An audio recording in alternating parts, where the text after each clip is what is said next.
नमस्कार दोस्तों, ट्रांसफॉर्मेशन एक नई पहल में आप सभी का स्वागत है। दोस्तों, ट्रांसफॉर्मेशन का मतलब ही होता है एक स्थिति से दूसरी स्थिति में बदलाव। हमारे इस कार्यक्रम का उद्देश्य भी यही है कि हम समाज में बदलाव लाने की एक छोटी सी कोशिश कर रहे हैं। इस कार्यक्रम के माध्यम से हमारा उद्देश्य है कि ट्रांसजेंडर जीवन से जुड़ी हुई तमाम बातें आप तक पहुंचाई जाएं ताकि आप उसके बारे में जानें, क्योंकि इस विषय पर जानकारी सबसे ज्यादा जरूरी है। ये जानकारी जितनी जरूरी ट्रांसजेंडर पर्सन के लिए है, उतनी ही जरूरी हमारी सोसाइटी के हर एक व्यक्ति के लिए भी है, क्योंकि जिस समाज में हम रहते हैं, ट्रांसजेंडर बच्चों का जन्म भी उसी समाज में होता है। हम अक्सर देखते हैं कि ट्रांसजेंडर, किन्नर या इस तरह के लोग हमारे समाज में जब अलग अलग जगहों पर हमें मिलते हैं, कोई सड़कों पर भीख मांगते, कोई नाचते गाते, कोई सेक्स वर्कर के रूप में या अन्य किसी संदिग्ध गतिविधियों में लिप्त, तो हम समाज के ठेकेदार अक्सर ऐसे तमाम सवाल छोड़ जाते हैं कि जाने किस गंदी नाली के कीड़े हैं ये। लेकिन वो गंदी नाली है कहाँ? जी हाँ, यही समझने की जरूरत है कि वो गंदी नाली कहीं और नहीं, हमारे इसी समाज में, हमारे ही घरों में तैयार की गई है, जहाँ पर हमने अपनी जानकारी के अभाव की वजह से अपनी संतानों को ऐसी स्थिति में आने को मजबूर किया है। कोई भी विकट परिस्थिति एक दिन में जन्म नहीं लेती है। ये परिस्थितियाँ धीरे धीरे अपना स्थान बनाती चली जाती हैं। आज हर तरफ लोग तंग दिखाई पड़ते हैं, नाराज दिखाई पड़ते हैं किन्नर समुदाय के व्यवहार से।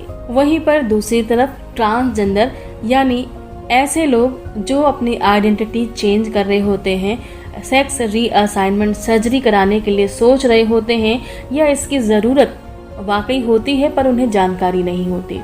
जब इस विषय पर कभी चर्चा उठती है तो उनके चरित्र पर प्रश्न चिन्ह लग जाता है कि आखिर ऐसा क्यों? क्या sex reassignment surgery sexual relation बनाने के लिए है? बिल्कुल नहीं।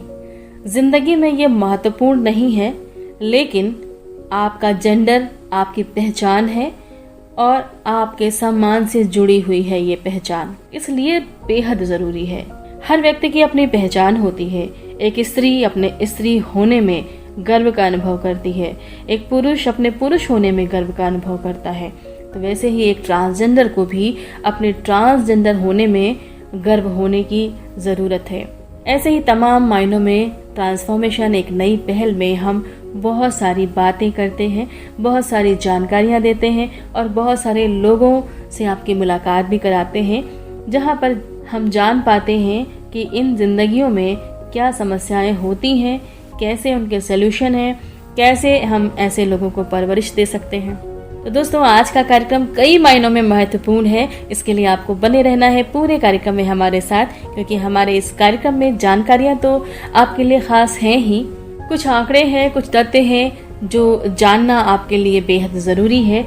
और साथ ही साथ हमारे साथ आज के कार्यक्रम में है एक विशेष मेहमान।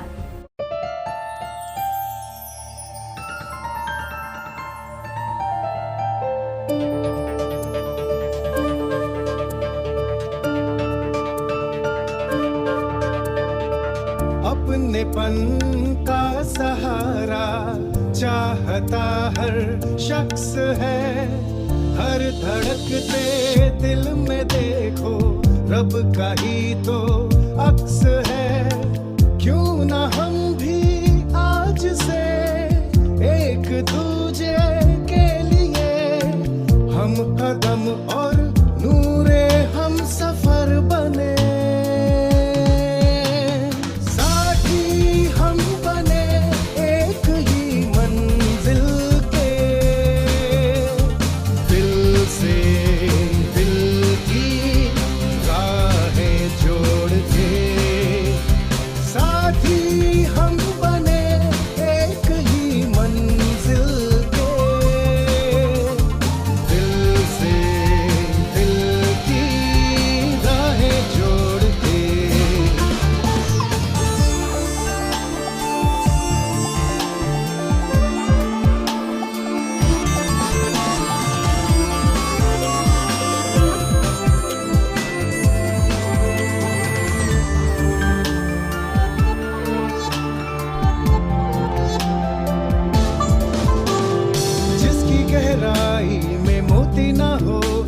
जैसा कोई समंदर नहीं।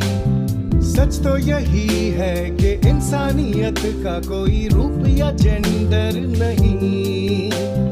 मन की आंखों से देखो तो दुनिया है हंसी, हर दिल में प्यार हो तो ये जहां जन्नत से कम नहीं। साथी हम बने एक ही मंजिल के, दिल से दिल की राहें जोड़ के, मिलके हर कदम राह के हम सफर बने, आओ चले। ट्रांसफॉर्मेशन एक नई पहल में दोस्तों हमने आपसे वादा किया था कि हम आपको मिलवाएंगे उन पेरेंट्स से जिनके बच्चे ट्रांसजेंडर हैं। ट्रांसजेंडर में अब तक हम कई बार सुनते आए हैं और रेडियो के इस प्रोग्राम में भी हमने आपको बताया है कि LGBTQIA अलग अलग जो है यानी कि ट्रांसजेंडर एक अम्ब्रेला वर्ड है जिसके अंतर्गत कई अलग अलग टर्म्स के साथ में जो बच्चे जन्म लेते हैं वो इस कैटेगरी में शामिल होते हैं। उन्हीं में से हमने आपकी मुलाकात कराई ट्रांस पर्सन में, ट्रांस मैन से, ट्रांस वुमेन से, और आज हम एक ऐसी माँ से आपकी मुलाकात कराने जा रहे हैं जिनके परिवार में जो बच्चा था वो था गे, लेकिन इस बात का पता उन्हें तब चलता है जब वो बच्चा अपनी आइडेंटिटी अपनी माँ से बताने की कोशिश करता है। उसके बाद क्या होता है और कैसे ये सफर आगे बढ़ता है, कैसे उस बच्चे का सफल जीवन बनता है, बिगड़ता है, ये सब कुछ हम जानेंगे इस कार्यक्रम में। और अभी हम लेते हैं एक छोटा सा ब्रेक और ब्रेक के बाद हम मिलवाते हैं आपको हमारी आज की मेहमान अरुणा जी से। Radio Junction, no more tension. Radio Junction, no more tension. Yeah! दोस्तों हमारे साथ हैं अरुणा देसाई मुंबई से, जो कि एक मल्टीनेशनल कंपनी में HR के पद पर काम करती हैं। एक माँ भी हैं और एक प्रोफेशनल महिला भी हैं। साथ ही साथ एक परिवार की जिम्मेदारियों को निभाते हुए सामाजिक जिम्मेदारी का निर्वहन भी करती रहती हैं। किस तरह से ये सब कुछ हम इन्हीं से जानेंगे। अरुणा जी, आप हमारे कार्यक्रम में हैं, तो सबसे पहले तो आपका बहुत बहुत स्वागत है। और हमारे जो श्रोता हैं जो आपको सुन रहे हैं उनके अंदर बहुत सारे सवालों के साथ उत्सुकता है। सबसे पहले हम बहुत शॉर्ट टर्म में ये आपसे जानेंगे कि आपके लिए गे की परिभाषा क्या है। हाँ, जैसे जब शुरुआत हुई थी, जब मेरे बेटे ने बताया था तब तो मुझे गे के बारे में पता नहीं था, पर बाद में जब पता चला तो गे का मतलब ये होता है, ये सेक्सुअल ओरिएंटेशन होता है जिसमें मतलब ये फिजिकल ट्रांजिशन नहीं रहता है। गे अगर है तो वो गे लड़का रहता है तो उसको वो खुद लड़का है तो उसको दूसरे लड़के से प्यार होता है या दूसरे लड़के से जैसे अच्छा लगता है, अट्रैक्शन महसूस होता है। अट्रैक्शन लड़कों की तरफ रहता है, लड़की की तरफ नहीं रहता है, इसका मतलब होता है गे।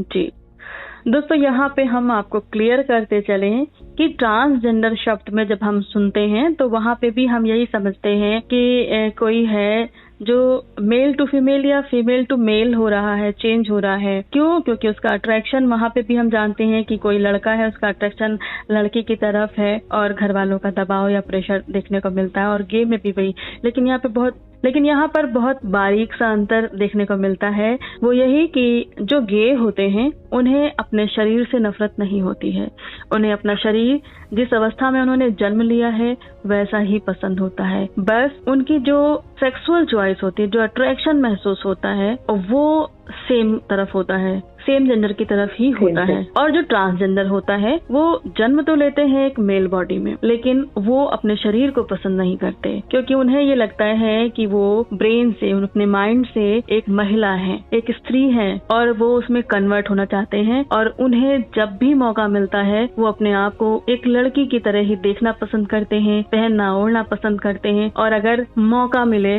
तो वो पूरी तरह लड़की होना ही पसंद करते हैं। ये डिफरेंस है गे में और ट्रांसजेंडर में। तो ये दिखने में तो शायद हमारे आसपास अगर ऐसे लोग दिखे तो एक आम बात हो सकती है, एक कॉमन सा लगने वाली बात हो सकती है, लेकिन मेडिकल टर्म में अगर बात करें तो ये एक कॉमन नहीं है। दो अलग प्रॉब्लम्स हैं, इन्हें समस्या कह सकते हैं, या एक हार्मोनल डिसबैलेंस कह सकते हैं, या हमारे यहाँ जो हमारे जीन्स हैं या जो जेंडर को लेकर के कंफ्यूजन है। मेडिकल टर्म में ये दो अलग चीजें हैं। तो अरुणा जी, आपके बेटे ने जब बताया तो उसकी क्या उम्र रही होगी? वो 17 साल का था तब। 17 साल कंप्लीट हुए थे। हाँ जी।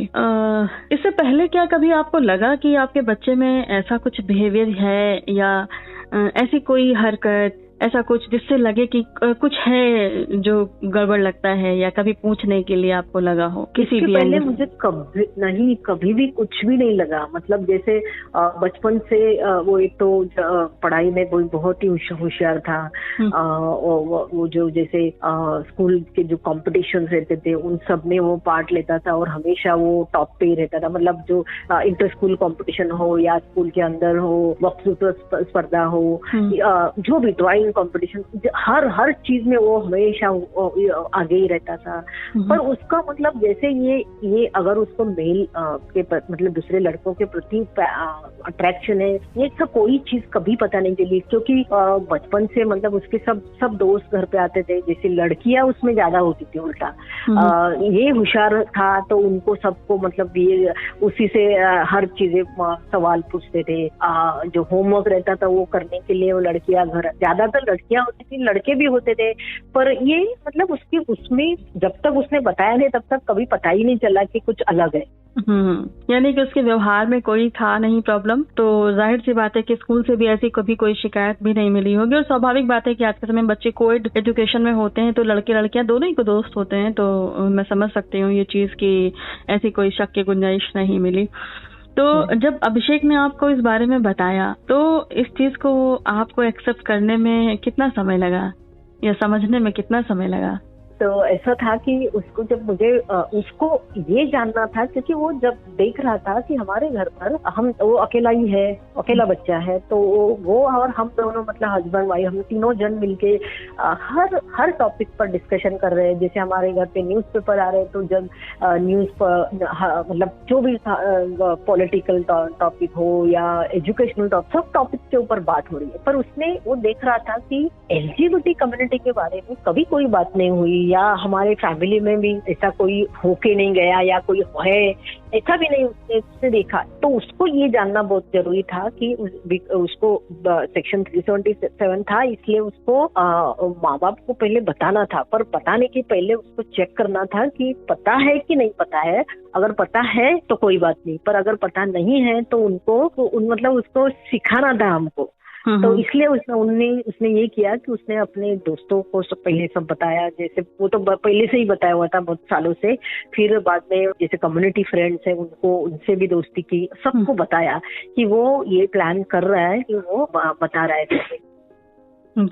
तो फिर प्लानिंग सब हो गई। फिर उसका एक ना दोस्त ने क्या किया, मतलब प्लान के तहत ये था कि वो खुद ने मुझे बताएगा, उसके दोस्त ने मुझे आके बताया कि एक लड़का है वो गे है और इसको गे है करके उसके माँ बाप मतलब सताते हैं, मारते हैं, उसको खाना नहीं देते हैं और इसे सब बताए। तो फिर मैंने वो उस गे वर्ड उस वक्त पहली बार सुना। तो मैंने उसके फ्रेंड को पूछा कि गे का मतलब क्या है। तो उसने मुझे बताया कि जैसे सिंपल इसमें कि गे का मतलब एक लड़का दूसरे लड़की से प्यार करता है, लड़की से नहीं। तो जैसे मुझे बताया, जैसे आप वुमन हो तो आपको जैसे मेल से शादी करनी थी ना, तो ये हिसाब से अगर इंडिया में रूल तो है नहीं, पर अब होगा, अगर लॉ अगर आए तो एक लड़का दूसरे लड़के से शादी करे। तो फिर मेरा रिएक्शन ये था कि हाँ, तो क्या हुआ अगर एक लड़के को दूसरा लड़का पसंद है तो इसलिए कोई भी माँ ऐसा कैसे कर सकती है कि वो खाना नहीं देती है, मारती है, और मतलब ये सब चीजें कैसे हो सकती है। मेरे लिए वो शॉक था जब मैंने सुना तो उन लोगों को ये पता चल गया कि मुझे इस बारे में पता नहीं है, गे मतलब LGBT कम्युनिटी के बारे में पता नहीं है। जैसे गे ही नहीं पता तो इसका मतलब टोटल कम्युनिटी तो पता ही नहीं है। तो पर ये भी पता चला उनको कि पता नहीं होते हुए भी मेरा रिएक्शन बहुत ही कूल था, मतलब जैसे मैं गुस्सा नहीं हुई।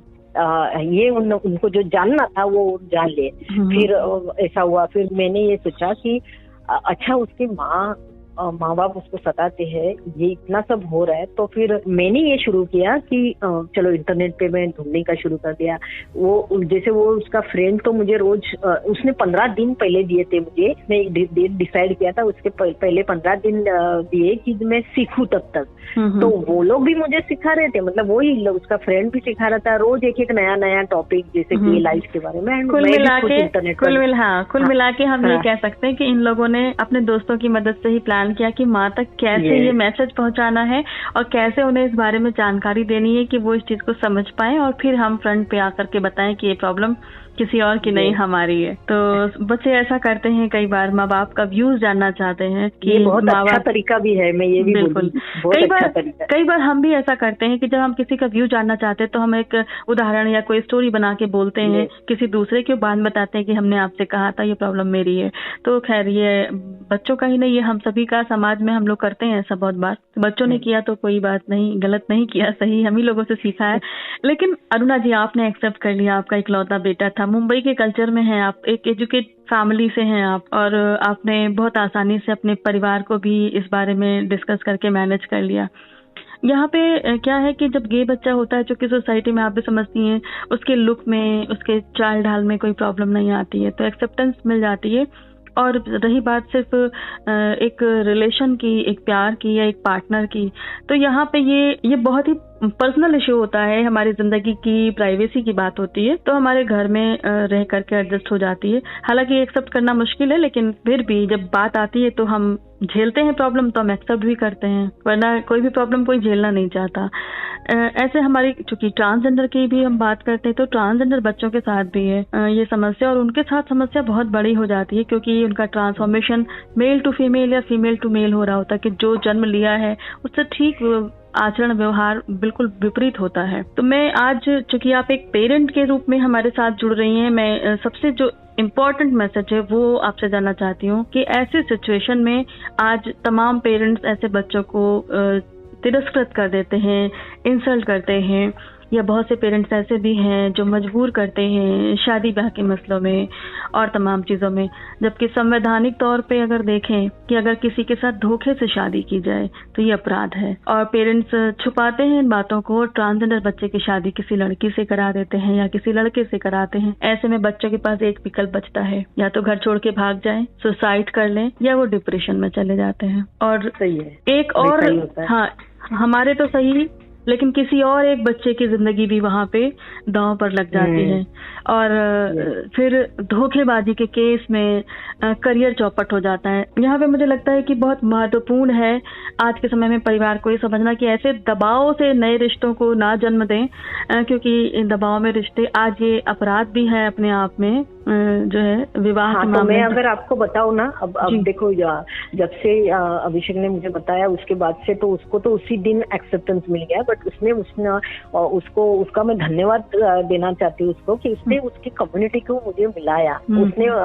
पेरेंट्स मीट में मुझे लेकर चला गया, और वहाँ पर जब मैंने देखा कि ऐसे बहुत सारे बच्चे हैं, और वहाँ पर मुझे जाके पता चला कि सिर्फ यही नहीं होता है, लेस्बियन है, बाइसेक्सुअल है, ट्रांसजेंडर है, ट्रांस वुमन है, ट्रांस मैन है, ये सब जो पहले तो सिर्फ किन्नर ही पता थे, पर ट्रांस वुमन भी है, ट्रांस मैन, ये सब मुझे वहां जाके पता चला। तब वहां ये भी पता चला कि पेरेंट्स एक्सेप्ट नहीं करते तो उनको कितनी तकलीफ होती, क्या होता है, मतलब तब से 2008 से लेके अब तक मैंने हजारों पेरेंट्स से बात की है, बच्चों से बात की है, बच्चे रीच आउट करते हैं। तो जिसमें ये ऐसे केसेस बहुत सारे हैं जो आपने अभी बोले कि पेरेंट्स उनकी जबरदस्ती, उनको पता होते हुए उनको बोलते चुप रहो और जबरदस्ती उनकी शादी कर देते हैं। जैसे अगर गे लड़का है और उसकी शादी कोई लड़की से कर देते हैं और मतलब यहाँ पर उनको पता है पर वहां पर वो उनको अंधेरे में चुपचाप से कर देते हैं। बट उनको ये नहीं समझ में आता है जब प्रैक्टिकली उनका जो रिलेशन आएगा तो वो हो नहीं पाएगा ना, क्योंकि वो लड़का गे है, उसका कोई अट्रैक्शन ही नहीं लड़की की तरफ। तो धीरे धीरे वो लड़की को जब पता चलता है तो वो, अगर कोई लड़की थोड़ी समझदार रहे अगर तो ठीक है, बट नहीं तो ना ऐसे केसेस हुए हैं कि वो लड़की ने फैमिली के ऊपर और लड़के के ऊपर केस किया है और उसका केस चल रहा है। तो पेरेंट्स ने क्या किया, वो लड़के को डिप्रेशन में डाल दिया और लड़की तो अलग से उसको सता रही है, वो पेरेंट्स सता रहे हैं प्लस ये केस चल रहा है। तो इतने ज्यादा उनका मेंटल हेल्थ इतना प्रॉब्लम कि कोई लोग फिर सुसाइड के बारे में सोचते हैं और फिर सुसाइड के बारे में जब सोचते हैं तो हमको अगर पता चलता है तो हम लोग उनको उसमें से बचा लेते हैं। पर ये जो है ना, मतलब पेरेंट्स अपनी जीत के लिए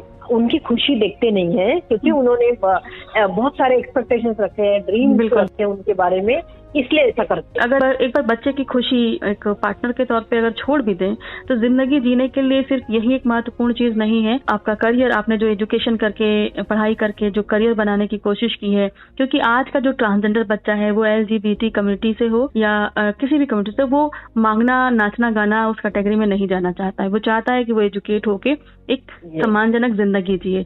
और ऐसे सिचुएशन में अगर ये जो मसला है शादी वाला, परिवार वाले छुपा करके, चाहे बच्चे ट्रांसफॉर्मेशन में हैं, अब तो जो क्योंकि अवेयरनेस काफी है तमाम बच्चों में, तो वो अपने आप डॉक्टर की तरफ रुख कर रहे हैं, HRT ले रहे हैं, कुछ तमाम चोरी से ले रहे हैं HRT, हार्मोन थेरेपी। पर कई बार ऐसे भी बच्चे हैं जो परिवार में रहने के उसमें मोह में, माँ बाप को न छोड़ने के मोह में बड़ी असमंजस की स्थिति में होते हैं। रहते वो लड़कों की तरह हैं पर मन से स्त्री हैं, और वहां पर जब शादी होती है तो उनका करियर चौपट हो जाता है कि वो ऐसी स्टेज पे हैं, या तो जिंदगी खत्म कर लें, और अगर जीने के लिए घर से भी निकाल दिया, समाज भी निकाल दिया, केस चल रहा है और उसके बाद फिर बचा तो बस एक रास्ता बच जाता है कि वो किन्नर बन जाए, किसी गुरु के चेले बन जाए, ताकि कम से कम मांग खा करके जीवन यापन हो सके, अगर बचे तो ऐसे। तो ये जो स्थिति पैदा होती है ये बहुत खतरनाक है। और आज आप जैसे लोग हमारे कार्यक्रम में जुड़ रहे हैं, इसका मकसद भी यही है कि तमाम पेरेंट्स इस चीज को सुने और समझें इस चीज को कि अब बहुत बड़ी भूमिका है हमारे समाज की और परिवारों की, कि अब हर चीज में कानून का दायरा सुनिश्चित है और कानून के दायरे में उसे हमें समझना होगा, और हम अपराध ना करें, एक ऐसा अपराध जिसे हम जानबूझ के कर रहे हैं, जिसमें एक जिंदगी नहीं, दो जिंदगी नहीं, बल्कि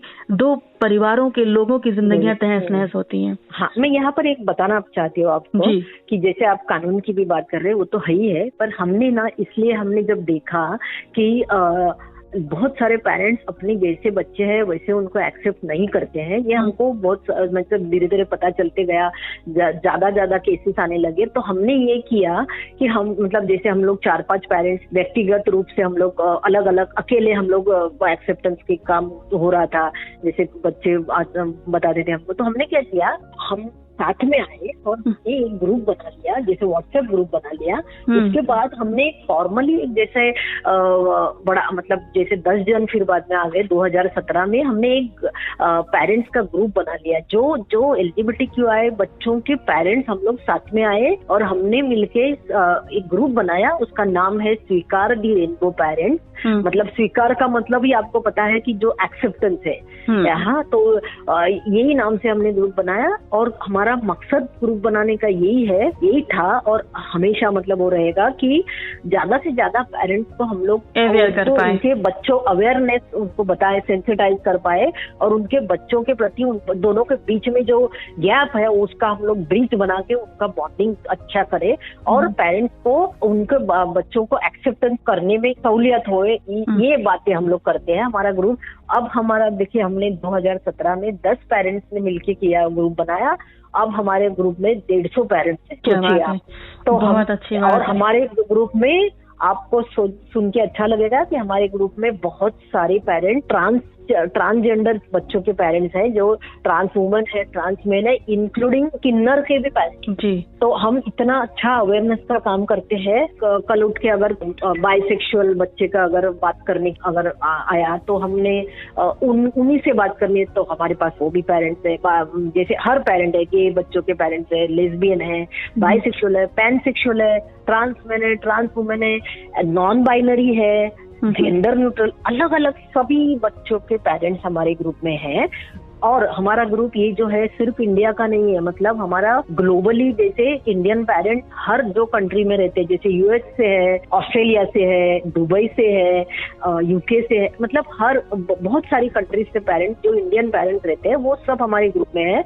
एंड इंडिया से तो multi cities, multi states, like Delhi से लेके हमारा ग्रुप एक दिल्ली में भी है, फिर हैदराबाद, बैंगलोर, तो हर जगह से पेरेंट्स है। तो इसका मतलब ये हुआ कि हर लैंग्वेज स्पीकिंग पेरेंट्स, तो अगर किसी को कोई पर्टिकुलर लैंग्वेज ही समझ में आती है, अलग दूसरी भाषा नहीं, अगर इंग्लिश नहीं आती या हिंदी नहीं आती है, वही एक तो हर लैंग्वेज स्पीकिंग पेरेंट्स हमारे ग्रुप में है। तो ये हर तरह से ये ग्रुप ना ये काम करता है कि पेरेंट्स को कंफर्टेबल करे। अरुणा जी, सबसे अच्छी बात जानती हैं क्या लगी हमें, वो ये कि आपने ना सिर्फ अपने बच्चे को समझा बल्कि ऐसे हर बच्चे की प्रॉब्लम को समझा, और आप लोग पेरेंट्स मिलकर जो यूनिटी में आ करके एक जगह इकट्ठे होकर के आप लोग जो अवेयरनेस का काम कर रहे हैं, ये बहुत अच्छा काम है।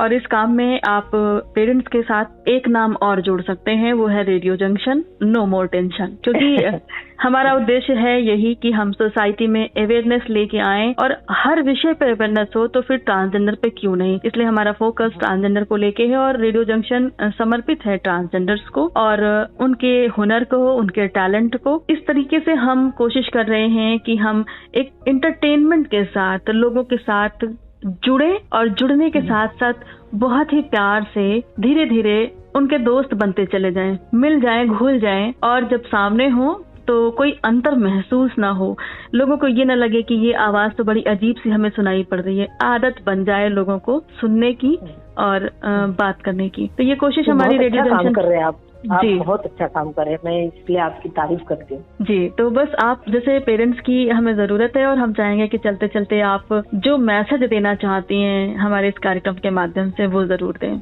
हाँ, मैं ये बताना चाहती हूँ खास करके पेरेंट्स को कि बच्चे को, मतलब ये किसी के हाथ में नहीं रहता है कि वो बच्चा, जैसे फॉर एग्जांपल बच्चे के तो हाथ में ये भी नहीं रहता है कि वो पैदा मतलब जन्म लूं। ये तो पेरेंट्स सोचते हैं कि बच्चे को जन्म देना, बच्चे को ये भी नहीं पता होता है कि वो जन्म ले रहा है, फिर वो कौन से घर में ले रहा है। तो ये कैसे पता होगा कि वो हेट्रोसेक्सुअल पैदा हो या एलजीबीटी है, ये तो हमने पैदा किया है ना। तो ये बहुत सारे पेरेंट्स जो बोलते हैं कि चॉइस है, आप गे हो गए, आप ट्रांस हो गए तो आपको शर्मिंदा किया है।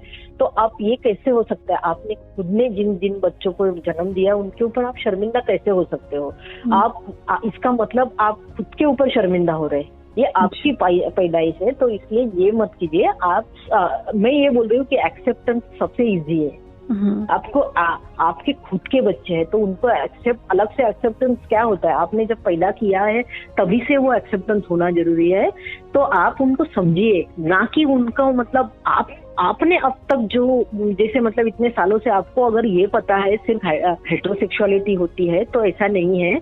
उसमें मतलब थोड़ा आपका नॉलेज नहीं है, तो उसको आपको अनलर्न करना पड़ेगा। और आपके बच्चे आपके सबसे बड़े टीचर है, तो आप उनका सुनिए।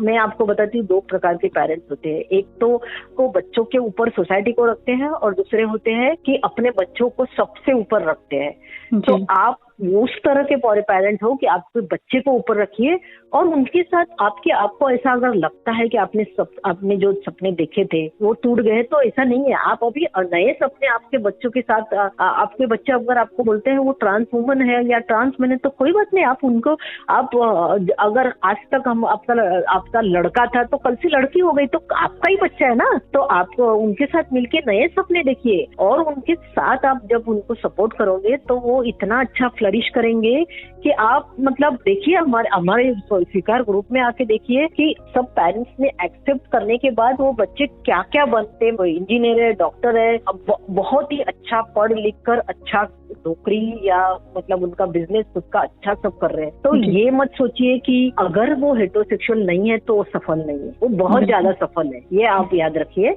और बस अपने बच्चों को एक्सेप्ट कीजिए। और अगर आपको कोई मुश्किल आती है तो हमारा ग्रुप है, हमारा स्वीकार दी रेनबो पेरेंट ग्रुप है, वहाँ पर मैसेंजर है, आप वहाँ से मैसेज भेज सकते हो कीजिए। कभी भी आपको किसी चीज की तकलीफ है तो हमको रीच आउट कीजिए, आपको जो भी चीज समझ में नहीं आती हम समझाएंगे। जी अनुराग जी, आपने इतनी अच्छी बात की और शायद बहुत सारे पेरेंट्स अगर ये बात उन तक पहुंचेगी किसी भी तरह से तो निश्चित रूप से सोचने पर मजबूर होंगे इस बारे में कि उन्हें अपनी जानकारी बढ़ाने की जरूरत है। और वैसे दोस्तों यहाँ पे मैं ये भी कहना चाहूंगी कि कोई भी बच्चा जन्म से या तो ट्रांसजेंडर होता है या नहीं होता है। ऐसी कोई चीज नहीं होती है जो उसे किसी के साथ बाद में उसकी प्रवृत्ति में आती है, ये जन्मजात ही होता है और ये हमें चीजें एक्सेप्ट कर लेनी चाहिए। और आगे जब बच्चे के बारे में ये चीज पता चले तो हमें ये मानना चाहिए। हम तमाम बीमारियों के साथ जन्मे बच्चों को जीवन भर ढो लेते हैं, लेकिन यहाँ पे बच्चा हर बात में सक्षम होते हुए सिर्फ एक छोटी सी बात में जो कि उसके हाथ में नहीं थी, उसकी जेंडर चॉइस, उसकी सेक्सुअल चॉइस, उस पर हमें आपत्ति होती है। वो इसलिए क्योंकि सदियों से जो एक लकीर चली आ रही है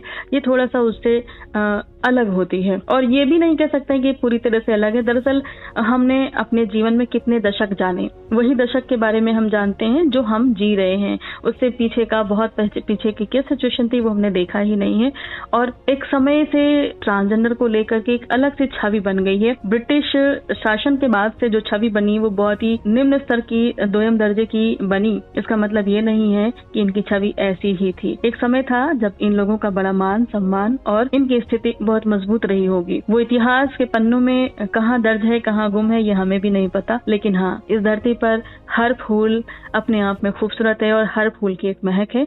बस हमें जरूरत है जानने की कि किस फूल की उपयोगिता कहाँ पर है और कितनी है। इसी के साथ में अन्ना जी आपको बहुत बहुत धन्यवाद। हमारे कार्यक्रम में हम फिर आपसे मिलेंगे और बहुत सारी बातों के साथ। Radio junction, no more tension. Radio junction, no more tension.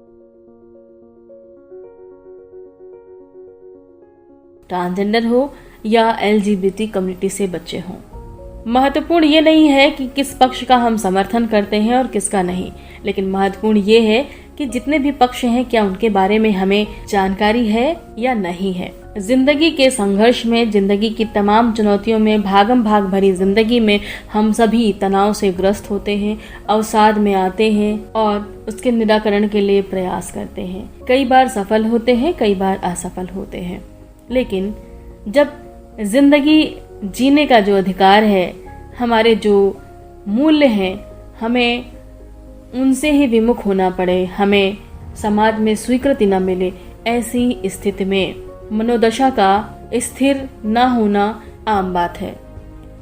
और इस बात का एहसास हम कुछ घटनाओं के माध्यम से आपको कराने जा रहे हैं। दोस्तों, जून 2020 में उत्तर प्रदेश के बरेली जिले में 16 साल के एक लड़के ने आत्महत्या कर ली। उसने अपने सुसाइड नोट में पिता से माफी मांगते हुए ये लिखा था कि उसकी लड़कियों की तरह शक्ल थी और लोग इस बात पर उसका मजाक उड़ाते थे। यहाँ तक कि उसने खुद को किन्नर समझना भी शुरू कर दिया था। अब ये बच्चा निम्न मध्यम वर्ग का था, लेकिन इस बच्चे की जान किसी आर्थिक संकट ने नहीं बल्कि समाज के बेरहम रवैये ने ली थी। उसके पिता ने भी ये बताया कि रिश्तेदार, स्कूल के साथी और पड़ोसी उसकी लैंगिक पहचान यानी जेंडर आइडेंटिटी पर सवाल करते थे और उसका मजाक उड़ाते थे। अपने घर का दुलारा लड़का जेंडर आइडेंटिटी का शिकार हुआ और उसी मानसिक तनाव में दुनिया से चला गया। लेकिन लिंग तय करने का हक क्या इंसान समाज को देता है? ये प्रश्न अपने आप में महत्वपूर्ण है। और ये सुसाइड केस सिर्फ बरेली का इकलौता केस नहीं है। ऐसे हजारों गुमनाम आत्महत्याएं हमारे समाज में, सोसाइटी में इसी समस्या के चलते होती हैं। दोस्तों, आत्महत्या एक बड़ी पेचीदा स्थिति होती है जिसमें शारीरिक और मानसिक समेत कई और कारण जिम्मेदार होते हैं। ऐसे बहुत सारे ट्रांसजेंडर हैं जो ये कहते हैं कि आत्महत्या का ख्याल कई बार आता है क्योंकि समाज आज भी ट्रांसजेंडर यानी पारलैंगिक लोगों को स्वीकार नहीं करता है। पारलैंगिक या ट्रांसजेंडर ऐसे लोगों को समाज में हमेशा भेदभाव का सामना करना पड़ता है और करीब 12 या 13 साल की उम्र से ही ये भेदभाव शुरू हो जाता है। जब बच्चे किशोरावस्था में पहुंचने शुरू होते हैं और जब सबसे ज्यादा जरूरत होती है उन्हें एक अच्छी पेरेंटिंग की, ठीक उसी समय में उनके घर में ही भेदभाव शुरू हो जाता है और उनका मनोबल वहीं से गिरना शुरू होता है। अक्सर इसी उम्र में ये बच्चे घर से भाग भी जाते हैं और बाहरी दुनिया का बुरा बर्ताव, हिंसा और घर वालों की अनदेखी इनके मानसिक स्वास्थ्य पे गहरा असर डालते हैं। आज संवैधानिक अधिकार मिल चुके हैं, उसके बावजूद स्थिति ये है कि समुदाय में इनके लिए स्कूल, कॉलेज से लेकर स्वास्थ्य सुविधाओं, सार्वजनिक स्थलों पर खरीदारी, किराए पर मकान लेना, सार्वजनिक शौचालयों का इस्तेमाल, नौकरियों और नागरिक के तौर पर जरूरी दस्तावेज लेने का इन्हें हकदार नहीं माना जाता है। ऐसी बहुत सारी समस्याएं हैं जो आम जीवन में जरूरी है लेकिन इन्हें नहीं मिल पाती हैं। तो जाहिर सी बात है कि ये आत्महत्याएं ऐसे ही बढ़ती जाती हैं। 2011 की जनगणना की अगर बात करें तो देश में कुल आबादी में ऐसे लोगों की संख्या जो है करीब 4,87,803 है, जिसमें 6 साल से कम उम्र के बच्चों की जो आबादी है वो है 54,854 और देश की 4 लाख से पार की ट्रांसजेंडर आबादी में आम आबादी की तुलना में आत्महत्या की दर और आत्महत्या की कोशिश की दर सबसे ज्यादा है। मोटे मोटे तौर पे अगर कहें कि आम लोगों की तुलना में ट्रांसजेंडर लोगों का जो औसत है आत्महत्या करने की दर का या आत्महत्या की कोशिश करने की दर का, तो वो इनमें ज्यादा है। दोस्तों, ये तो थी जानकारी आत्महत्या की दर की। इस बारे में भी हम और भी बहुत सारी बातें करने वाले हैं, लेकिन एक फरमाइश आई हुई है ट्रांसजेंडर पूजा की, जिसे हम अपने कार्यक्रम में शामिल कर लेते हैं। उसके बाद कार्यक्रम में आगे हम और भी बात करते हैं। एंजॉय करिए ये खूबसूरत सा ट्रैक पूजा जी की पसंद का।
जी हाँ दोस्तों, शो चल रहा है ट्रांसफॉर्मेशन एक नई पहल और मैं हूँ आपकी दोस्त शालिनी सिंह।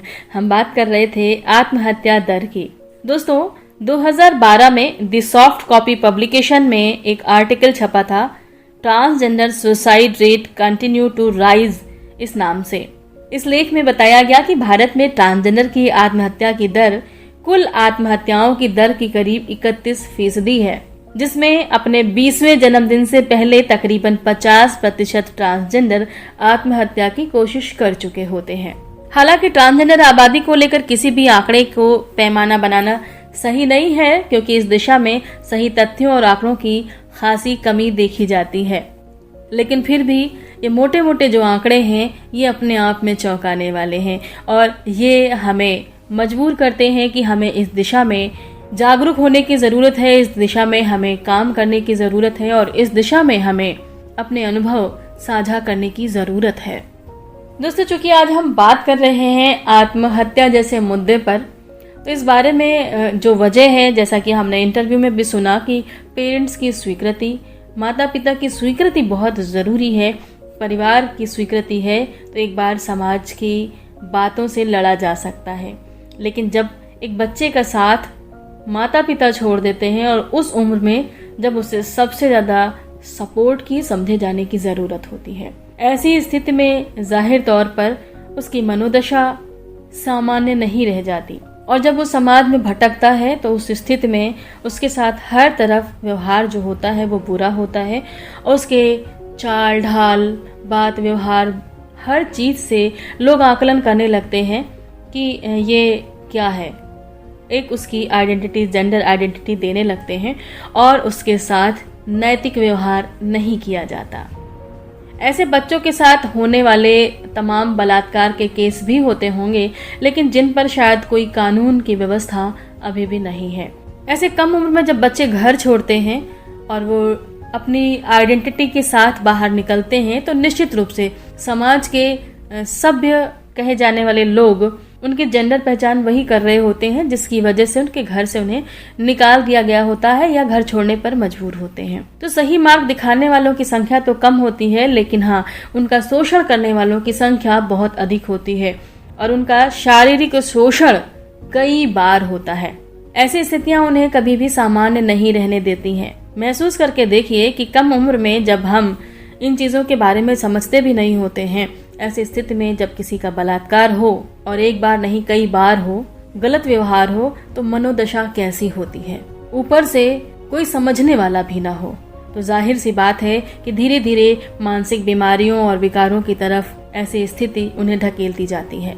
समाज के व्यवहार ने इन्हें मानसिक विकारों के मुहाने पर लाके इस कदर खड़ा कर दिया है कि उसके बाद सिर्फ एक ही विकल्प बचता है और वो है आत्महत्या का। इन्हें लगातार इस बात का एहसास दिलाया जाता है कि जेंडर का मतलब या तो मर्द है या फिर औरत। जी हाँ दोस्तों, यहाँ पे मैं अपनी तरफ से यही कहना चाहूंगी कि अगर मान लेते हैं या तो मर्द है या औरत तो ठीक है ना। ट्रांसजेंडर भी तो वही करते हैं, या तो मर्द बन जाते हैं या औरत, जिसमें वो कंफर्ट होते हैं, जो उनकी अपनी आइडेंटिटी होती है और जो जन्म के समय से ही एक समस्या के रूप में उनके साथ हुई होती है, जिसे वो इलाज के साथ सही करते हैं। तो फिर स्वीकारने में समस्या कहाँ पर है? प्रश्न ये है दोस्तों। यूँ तो प्रश्न बहुत सारे हैं अभी भी, और ये प्रश्नों के उत्तर कब मिलेंगे ये भी अपने आप में बड़ा सवाल है, लेकिन मिलेंगे जरूर। यदि आप और हम सभी मिलकर के साझा प्रयास करेंगे तो इन सवालों के जवाब भी मिलेंगे और इन समस्याओं के हल भी निकलेंगे।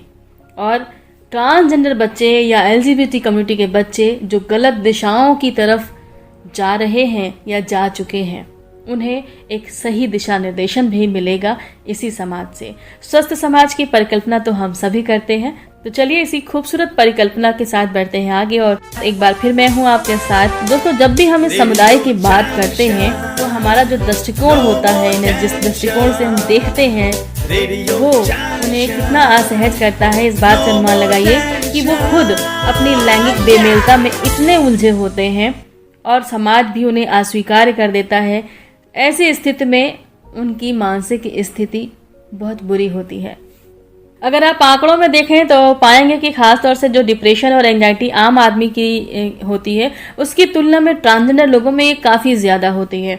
मादक पदार्थ, तंबाकू और अल्कोहल की लत भी इस समुदाय में ज्यादा है। इसके अलावा STD से होने वाले HIV और ट्यूबरकुलोसिस से भी इनके मानसिक स्वास्थ्य पे काफी बुरा असर पड़ता है, और ये सब तमाम वजहें हैं जिस पर ध्यान दिए जाने की जरूरत है।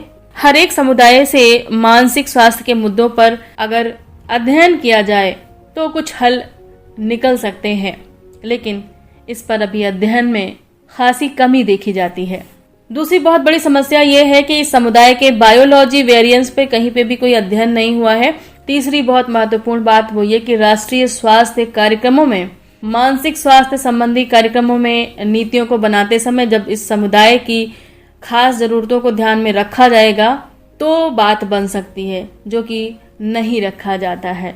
कुल मिलाकर अगर कहें तो हम ये कह सकते हैं कि इस विषय में अभी हमें बहुत अध्ययन की जरूरत है, बहुत जागरूकता की जरूरत है, और सिर्फ स्वयं तक ही नहीं सीमित रखने की जरूरत है, उसे हमें लोगों तक शेयर करने की ज़रूरत भी है। उम्मीद करती हूँ कि आप जो भी जानकारियाँ यहाँ से जानते होंगे अपने लोगों में ज़रूर साझा करते होंगे, और नहीं करते हैं तो इन जानकारियों को लोगों तक साझा करें और जानें कि क्या होता है ट्रांसजेंडर, क्या होता है LGBT।